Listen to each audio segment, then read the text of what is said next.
Okay, TGIM, thank God it is Monday, today, the 12th of July, 2021. And we are welcome to this session of TGIM. And I know some of us have been part of this series before. Some of us, it's a very first time. Does not matter. We are welcome. And I believe that we shall all benefit. And by way of introduction, my name is Ernest, Tashobya, Katwesigye. And through these sessions for the next 2 months, every Monday between 1 and 2, we're going to have conversations on redeeming work. And the key phrase in that is conversations. That means that it is going to be conversations, to and fro discussions. It's not going to be an expert on one side teaching others, because at least I am no such expert. And our conversation is going to be based on the book, A Different Spirit, which, if you have not got a copy, this is how it looks. Feel free to get yourself a copy so that we move together. But even if you do not have a copy, still you'll be able to follow, I believe. I want to welcome all of you. It's a special privilege. And if you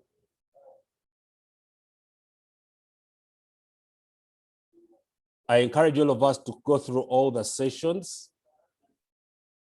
And if you go through all the sessions, at the end, I'll give you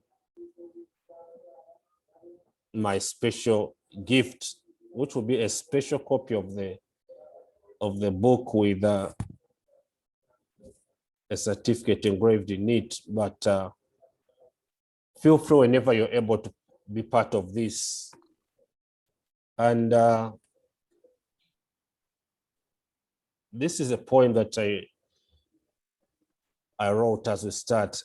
As neon lights flicker and polished jigs flutter, as the glasses charcoal and the bellies belch, as biding is ditched and deals are clinched, I turn away and take a narrow path possessed with a different spirit. That is the introductory poem to this book.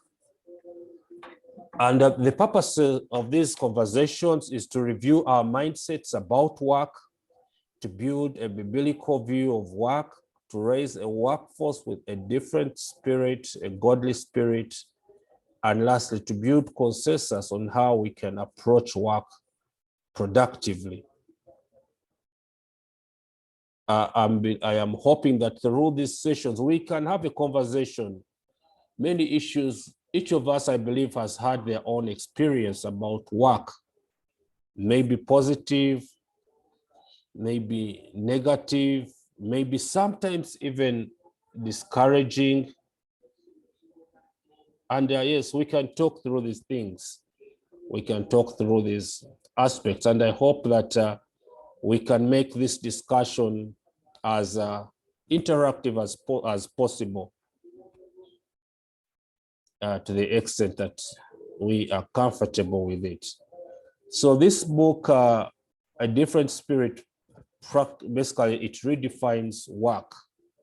And in this book, I present the thesis that there is a crisis in the current understanding and approach to work that needs to be resolved through redefining it. And I give the 4 C's, you could call them 5. That work is a calling which should be approached with competence, with character, with commitment, and this will help us to deal with corruption. Okay, that is my thesis in this book, A Different Spirit. And this is what some people have said about the book. This is a forward. Justice Mulyagonja, who is my former employer, former IGG, and now Justice of the Court of Appeal, say that as we wake up to work every day, whether as employees or in our own ventures as supervisees or supervisors, we should remember that work is worship to God. In his book, Ernest challenges the reader to examine their own work ethic. Okay, that's just a summary of her forward. And then Dr. Monica Musenero Masaza, who is now a minister,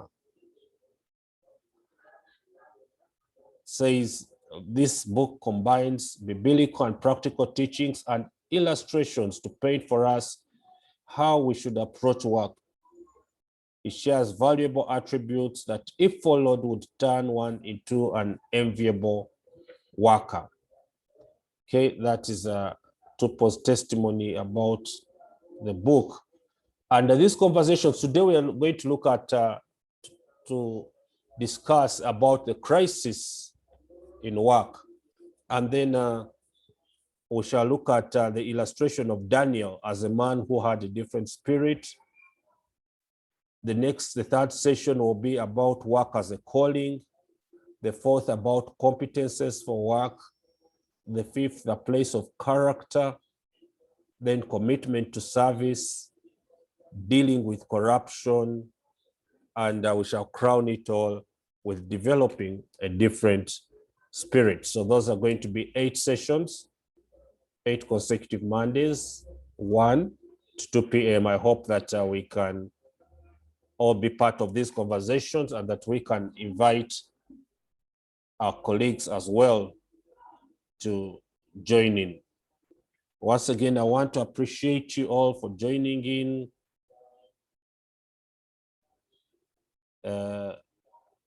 Thank you. And I will open the discussion.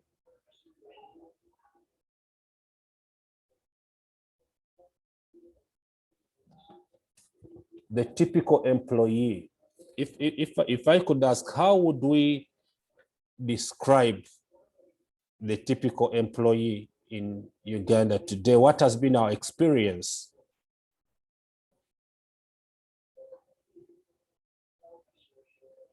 Does any of us have an experience to share? What has been, how would we define a typical employee in Uganda today?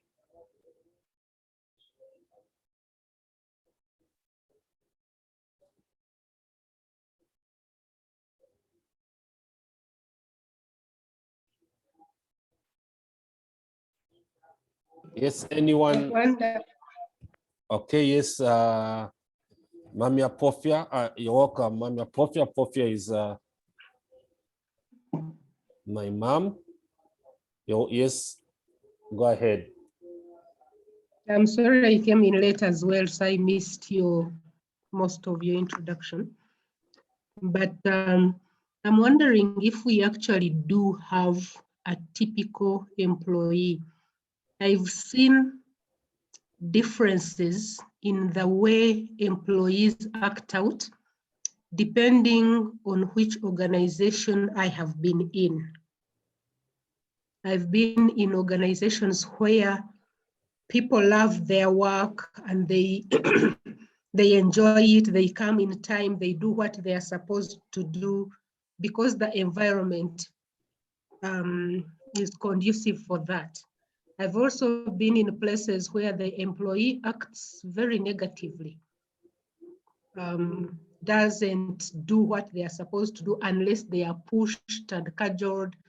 So I don't know if there is a general definition of a typical employee that captures everything.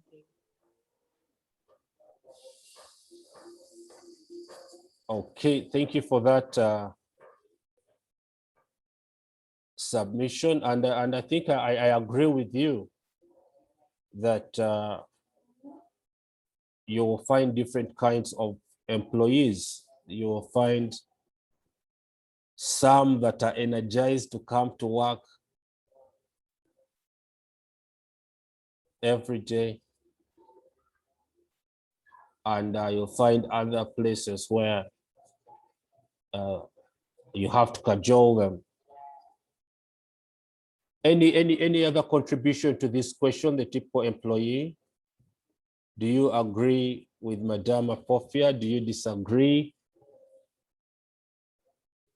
You could even base it with your own experience with work. Maybe Elizabeth can tell us what she's thinking. I see her comment in there.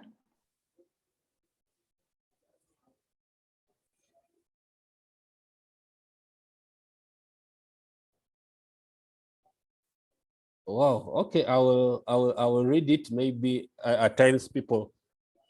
Yeah, and feel free to keep commenting in the chat.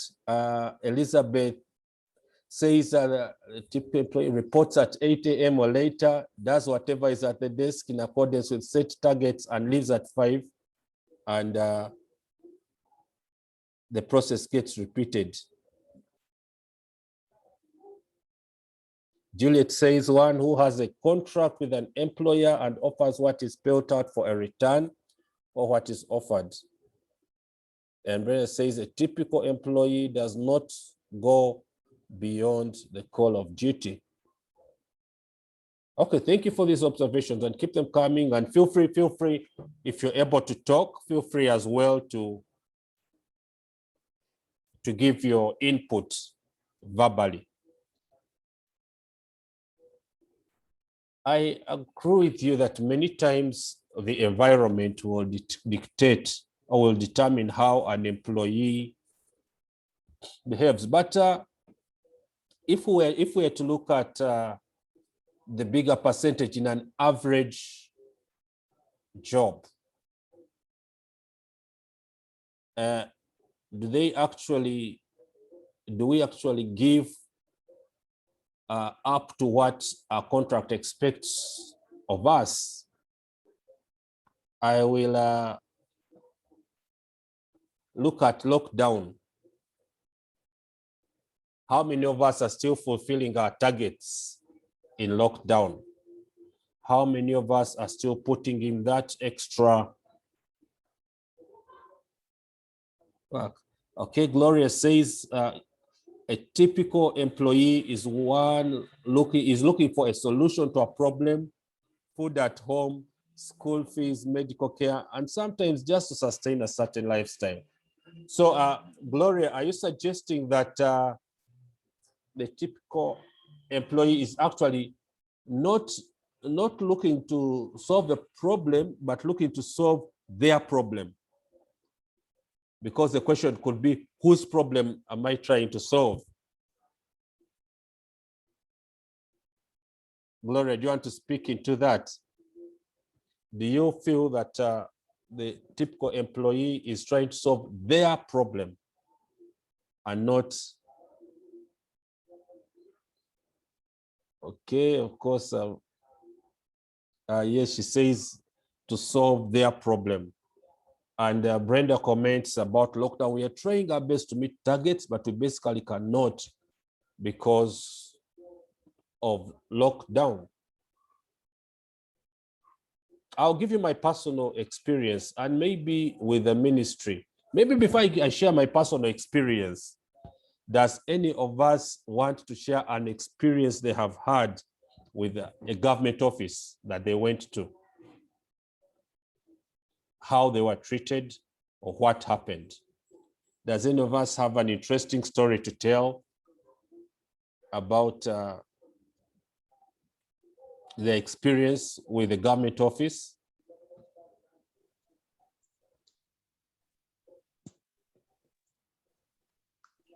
Good afternoon, everyone.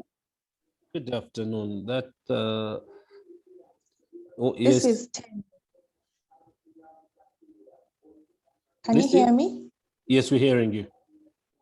Oh, okay. So my experience, I'll share one with internship.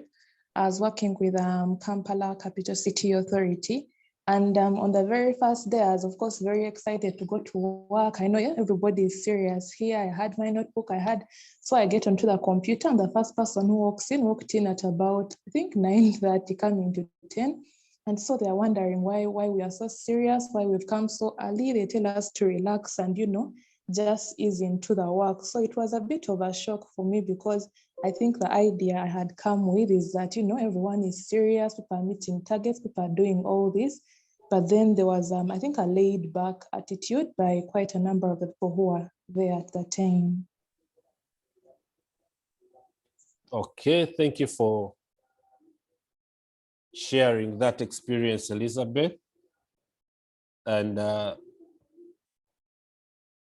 yes, Gloria, it's fine. You can use the chat room, or anyone else who is finds it easier to use the chat room. It's still okay, because we are able to follow. Thank you for sharing that experience. And Elizabeth's experience is similar to another friend of mine as well. I request us to mute when we join in. Mute Sevune, Phoebe. I think I still need to learn some technology on how to make people co-hosts. Okay, yeah. Yes, so thank you, Elizabeth. I was saying that another friend of mine also shared a similar challenge that he had. He joined this local government as a health officer, and he reached very excited the moment he got his posting letter. First of all, the time between him getting the appointment letter and the posting letter was like 6 months. So for 6 months he earned without. So he finally gets his posting letter. He gets to his work, to his post. I will not mention the district. Excited at 7:30, he waits 8, he waits up. Maybe at around 9ish, the first person who was the cleaner shows up, opens the office and cleans. And people begin trickling in. And when the person who was supposed to be his boss comes in, he asked him, why are you in a hurry to start work? We shall call you when we need you. Go back home. And it took another couple of months again for him to be called. And even when he joined, he realized that, actually, this work is slower than I had thought. Anyone else with an experience dealing with government? Either you as the employee, or you as a supervisor, or you as a client of government? Hello, good afternoon. Good afternoon to you. This is Millie. Let me share my experience with a government office. I was working previously with a regional organization. So I joined a project under the government. And I was surprised by a lot of things in terms of the work ethic. I will give you some examples. I got a computer to use 1 year down the line. I had to look for where to sit. Like a lot of things are for you to figure out. My salary came like 3 months down the line. I had to chase it. I had to move my file from one office to the other. Meanwhile, no one had introduced me to those offices. And it was generally too laid back. If I wanted to do this, I would do it. No one is monitoring me. No one is tracking what I've done. And if I put in extra, they would say this one has too much. I don't know which English word to use. The English word is kasigiri. Yes, yes. And then they would say something like, give her time, she will burn out. Yes. So they would say, give her time to burn out. Yes, after a while, I actually wanted to burn out and just stop and just relax. And that's what I did. So I take on other work to keep myself occupied. Because when I compare this to where I worked before, you had targets, you had to meet them, you had to pursue, you had a budget that you needed to spend on. Now here, you know, they would tell you, yes, Salah place are those things, you know. So that is what I experienced when I joined government. You have to pursue your things, you have to move your file yourself, you don't know where to take them. And you always have to keep asking, who is in charge of this? Who is supposed to be doing this? We thought this one is supposed to be doing this. So what you see on paper is not what it is practically. It is some system I don't want to work in for a long time. Okay, thank you for sharing your experience, Millie. And I know many of us have gone through it. Brenda, you want to share your experience as well? Please go ahead. Thank you, Ernest. Can you hear me? Loud and clear. Oh, thank God. I have a friend, she's a born-again Christian. She's an engineer. She joined some ministry as a safety person, something in line with that. So she found herself so idle. She had to start up a company with another colleague. So they are doing their other construction work because she's basically idle. And the other challenge she faced, there would be budgets, they would never give her the money, but they would bring her accountabilities to forward.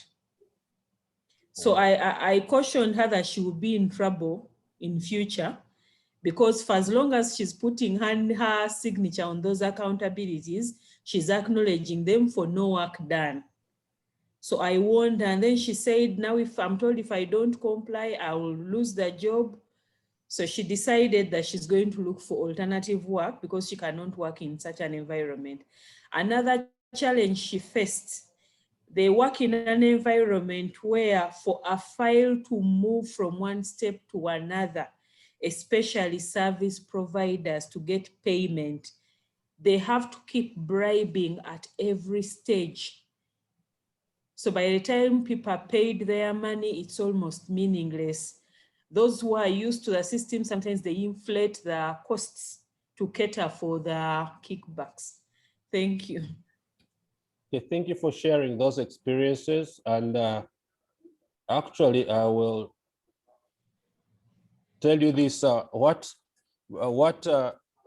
Brenda says she cautioned her friend about is an experience that I have seen.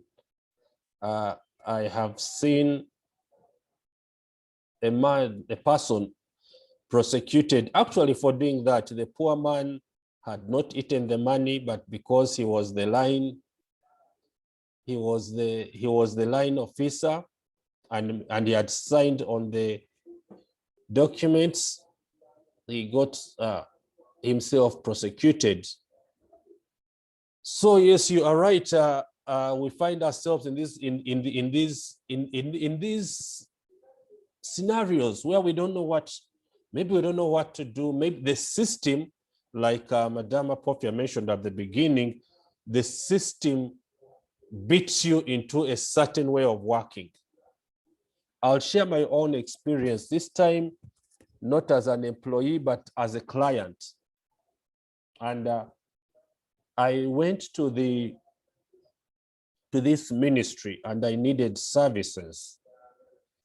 And the services that I needed, it was just the person, all the person needed to do was to stand up, pick, the file he was supposed to check in was on the cabin, open a file and give me a status update, which was just to check whether my application had been approved or rejected. Now I entered at her, I had been in the line, okay, there was a long queue. I had been in the queue since about 9 or 10 a.m. and I entered at 12:30. So this lady tells me, there were about 2 or 3, but she tells me, hey, do you know that it's soon lunchtime? I said, no, wait a minute, it's not. it's just 12:30. Says, yes. Have you heard, he told me, have you heard of standing orders? Those orders which you need to read while standing up. The standing orders tell us that public servants, our lunch time is 11:45. I mean, 1:45. And we have to respect them. Now, if I start working on you, it may reach 1:45 when I'm still working on you, yet I have to obey them. So come back in the afternoon. I try to plead because the services I needed were a 5-minute service. I tried to plead. They just ignored me, got their handbags, made up as I was standing there looking at them, and they walked out. So I decided, okay, since I've been here since 9, let me wait up to 2 p.m. I waited 2, 3, 3:30. They hadn't returned from their lunch. And unfortunately, I had to move on because I had to deal with the other assignments for that particular day. That was my experience with government. But here we've already talked about what a new employee goes through. Elizabeth and others shared their experiences. I want us to talk about the private sector. Is it better in the private sector? Those of us that have dealt with the private sector. Oh, Phoebe wanted to share. Phoebe, please go ahead and share your experience.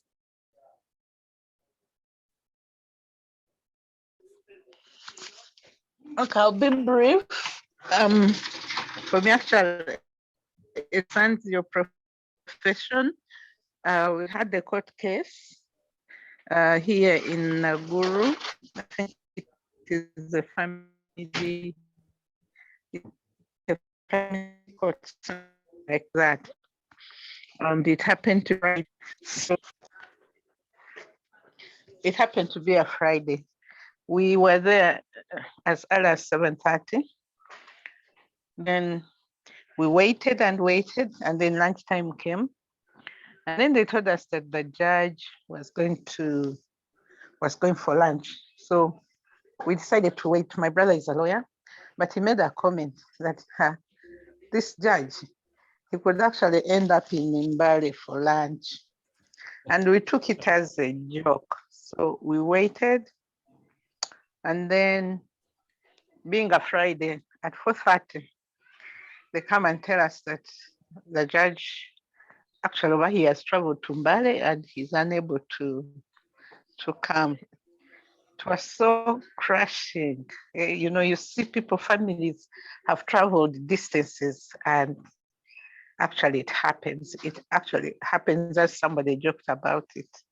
And of course, we went back home. That is government. Wow.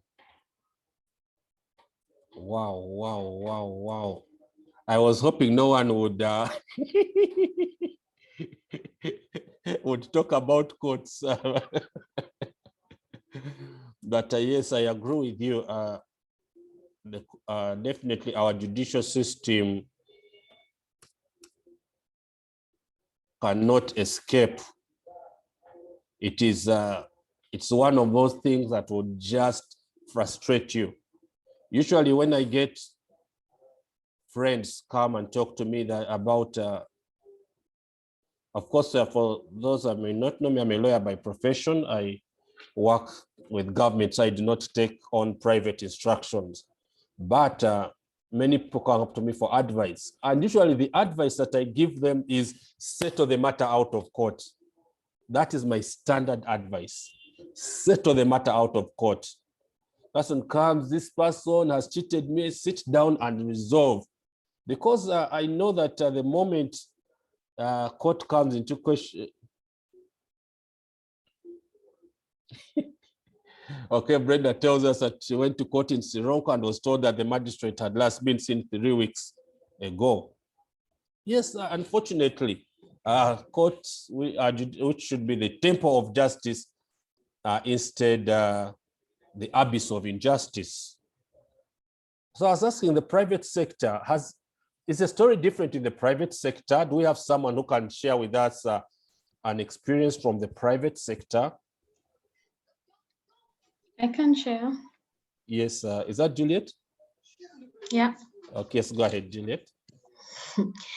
I think I've just been hearing from the members that are talking about the government and then maybe the public sector and everything. I think for the private sector, it kind of changes, but sometimes you also have loopholes where it goes to a character kind of person. But the beauty is that it can be tracked. You see, in the private sector, one of the things that we are seeing, especially private, which is for profit, you find that performance is tagged a little more.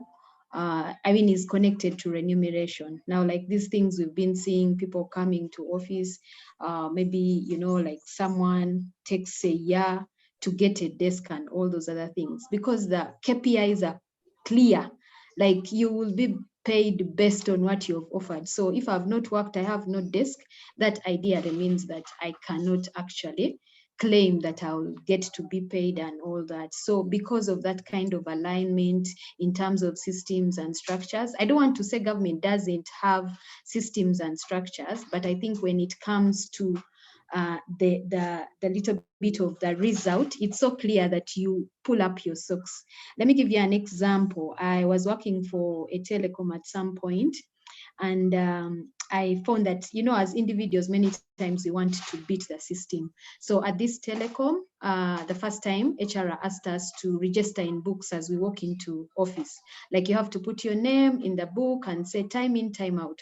So you know what people used to do? You would be at home, and then I know Ernest gets to office at 6 because he has to drop his kids. So I say, Ernest, please clock in for me. So Ernest gets in at 6. He also writes Julie 6:14 to this kind of time, and people took it that way.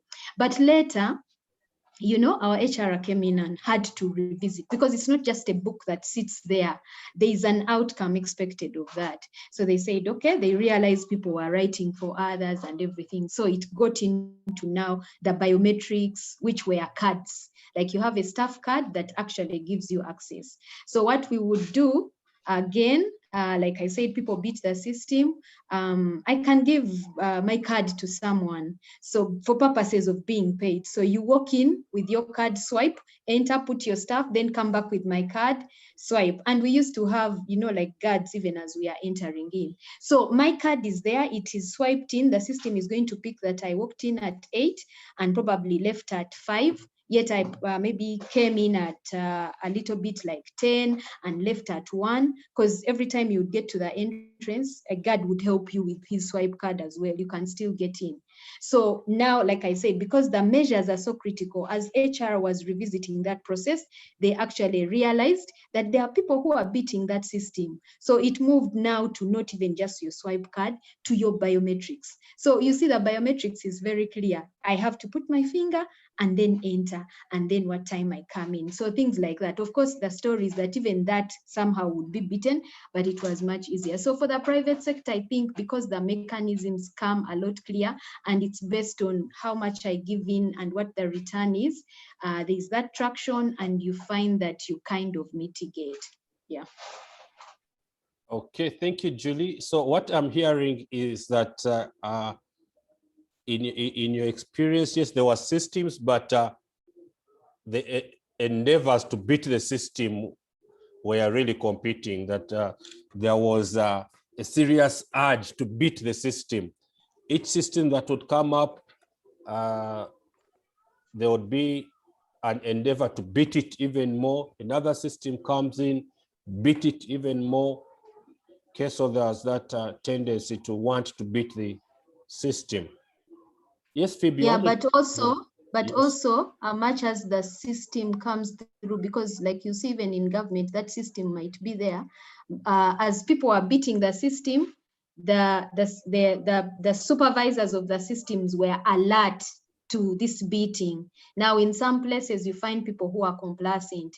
I've walked into ministries where there is that book where they say registration, and the guard even doesn't know what goes into it. But I mean, the book is there. No one gives a damn. At the end of the month, does anyone ever go back to review what is in there and how it's addressing the reason for having been there? Yeah. Okay, thank you. Phoebe, you wanted to say something? Yes, a brief one. I worked for an Indian, Karim Hiriji, in his hotel industry. But what I remember in the management meetings, he would always tell us that this is not a charity organization. So there was no excuse like these excuses we give today, this or that. He would tell you this is not a charity organization. When I lost my father-in-law, he told me in Uganda very clearly, Uganda kasaawa munaana ojja kujja okole sula jengo okole ku lunaku lw'okuziika ogenda charity organization. That's it. Wow. So you, okay, thank you for those illustrations. Just one more person to give the experience with private sector? Yes, there's a hand raised. I am not sure who that is. Techno, come on next. Hello, my name is Akana, and this is now. Yes, you need to raise your voice a little more. Okay, most of the private sector has KPIs that they follow. There is also a challenge of no assurance of your work. There is always pressure that, you know, if you're not going to give your best, if you're not going to go the extra mile, somebody else can do it. So it puts people on pressure. It also makes people overwork, and someone is in a crisis every time because they want to meet something. They want to meet an extra KPI. They want to impress the boss. I think that really puts an individual, you know, on a crisis every now and then. They're not sure of where they stand, even if they have a contract. Okay, thank you. Thank you for sharing that experience. Okay, so at times in the private sector, it tips to the other side, pressure. You're more of inspired to work out of fear than out of probably your hurt. But I've also experienced a number of private sector offices where people are really working just to meet the bare minimum of what is expected of them. And let us look at customer care. What has been our experience with customer care in different entities? You get into a place and you realize you're looking like a burden to this person at the front desk. All right, from the Ascali, how do you get treated? How do we get treated when we are walking into private entities? How does the Ascali treat you? How do we get treated at the front desk? How easy is it for us to get services? Okay, and the church, is the church any different? When we talk about things like accountability, how accountable are we as church for monies that we collect? What of our services in the church or in the mosque, whatever religious institution we subscribe to? That is a question for us to think about. Think about this: 98.2% of Ugandans subscribe to a monotheist faith that directly condemns corruption as a sin. Of these, at least 84.5% are Christians and 13.7% are Muslim. Okay. I want you to ask yourself, do you ever come too late to work without justification? And yet you get paid for the hours you did not work? Do you ever use the office phone for private calls without authorization? I know that some some entities officially entitle give some entitlements, but do we ever go beyond that? Do we ever miss work and cook up a fake reason and exaggerate the cause, or use office time for private work and never compensate it? Because yes, I may come and clock in on time, but then I do my own things. Does that ever happen to us? So as in the remaining few minutes, as we, okay, Julie types that we do that oftentimes, as we conclude in the remaining minutes, how can we change this narrative? What do we think we can do to change this narrative? To the government worker, how can, in spite of the system, and by the way, I should mention that not all government offices have that. I have done some work with a government entity where people would come before time willingly, would put in extra time willingly, would reject money thrown at them, and I often got feedback that the people here work differently. We are shocked that this is a government entity. There's someone who told us I had given up on all government entities until I came here. I have found something different.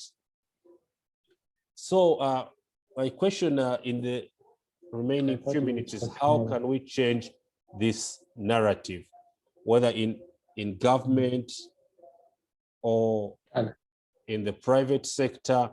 How can we be able to do things different? Any suggestions? Any comments?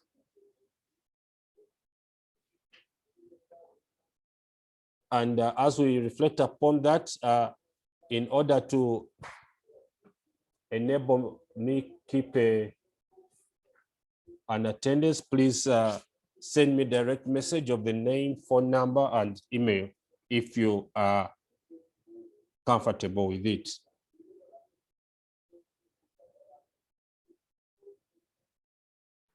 Maybe the approach is to look at the root cause. Why do we behave like that? Why are we out to cheat and squeeze and get by with the minimum? Why is it?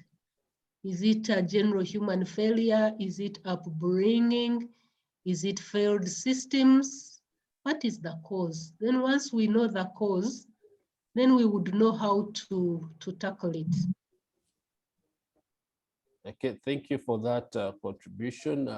Looking for the cause, what is the root cause? Brenda says all of us should be the change we want to see, and she's quoting Mother Teresa. Thank you. Any other ideas on how we can change this narrative? Because clearly there's a problem. What we are hearing is that in the private sector, it's because people are squeezed that they actually work, and many of them actually feel overworked, and many people are looking forward to their next job. Any other ideas? Any other suggestions?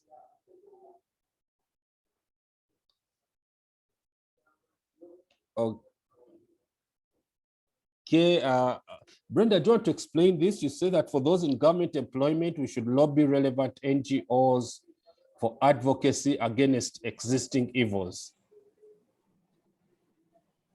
Please. Thank you, Ernest. Can you hear me? Yes, we can. I am a government employee. Of course, there are certain things we notice. There are even others, like the friend of mine that I told you about. These things are happening, they are painful, but if they make noise, we have seen people lose their jobs because they have stood up and complained against certain things. Ernest, we had a case some time back where someone who came to testify against a boss was dismissed from their job. They created a case that she had abandoned her duties, but in reality, they told her next time, mind your own business. So she lost her job for that reason. So the voices for those within the system are limited because they are bound by what is happening and their repercussions. But they can approach other NGOs the way you see Anti-Corruption Coalition, those ones which are vocal, and they come out and talk about the things. In tandem, the appointing authorities will get to know what is happening and probably plan better and maybe put better people in positions of authority. You know, everything turns on leadership. If the leadership is weak or rotten, you will find an institution that is weak and rotten. Thank you, Ernest. Okay, thank you for sharing that, Brenda. Sandra, you wanted to say something?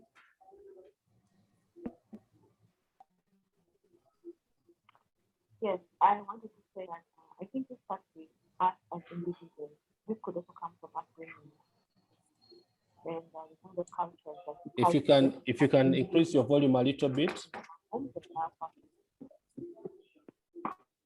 Okay, I don't know. Can you hear me better? Yes, much better. Hello? We hear you much better. So I'll say, thank you. So I'll say is as individuals, because I think this comes from a personal thing as an individual. One, what are your values? What are your cultures?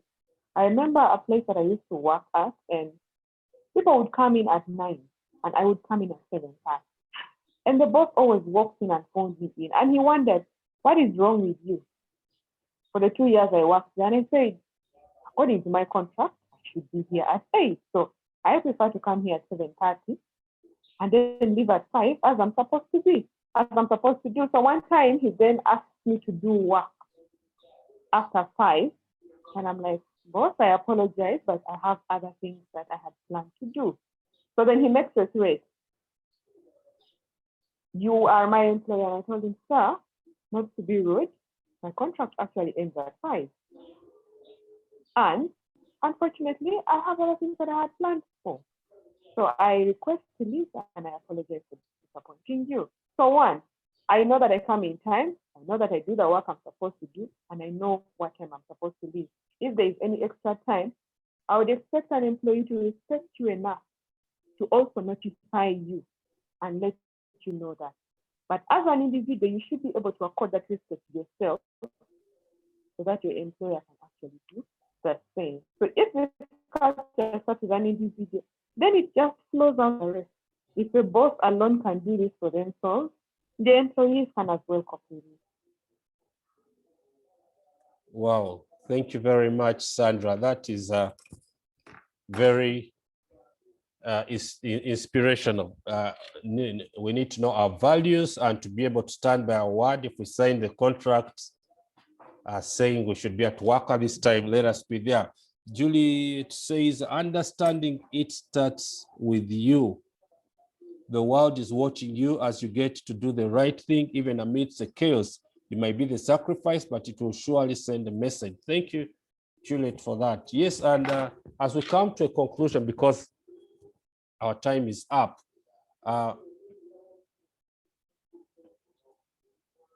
Elizabeth says, thinking back to Proverbs 22:6, as parents and future parents, the onus is on us to instill these values of integrity because it's harder to bend a grown tree. This, as we conclude, I'll throw this challenge back to us. How do we work? Are we part of the narrative that either works just for the money, or that does the bare minimum, or that bends the rules to suit us, or are we making a difference? I'll encourage us to reflect through this. Which areas have I not been doing what I'm supposed to do? Which areas have I not been offering quality service? Which areas have I been bending the rules? Or where have I just been doing only what I am supposed to do, and that is all? So let that be our take home as we conclude to reflect on that. Thank you for joining in, and our next, I'll just, because I know some people joined in after, I'll just What have I done? I don't know what I have done, but I want to play back our planned schedule for these discussions. Yes, I think I'll put it up on the screen. Okay, so that is going to be our outline for our discussions. Next Monday between 1 and 2 p.m., we shall be discussing Daniel and what we learned from him. If you're able to, you can run through the story of Daniel. You can watch the video so that as we come, we are able to discuss his story. Thank you for joining in. Thank you for loving work. Thank God it is Monday, and I will challenge us to approach our work as Christ would, okay? Because that's what the Bible commands us, to be imitators of Christ, to approach our work as Christ would, in spite of the system, in spite of the circumstances. Let us dare to be different. Thank you very much for joining in. If you haven't sent me your details, you can forward them to me directly in the direct chat, or you can send me an email or an SMS or a WhatsApp message after this. I'll just type my contacts.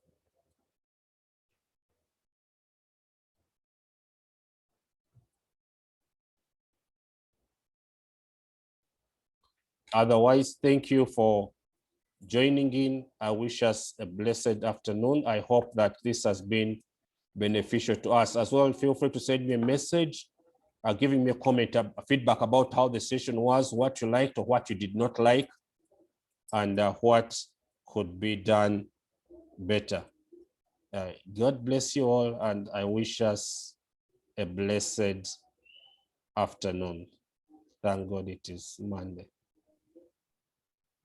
Thank you. God bless. Bye-bye. Bye-bye.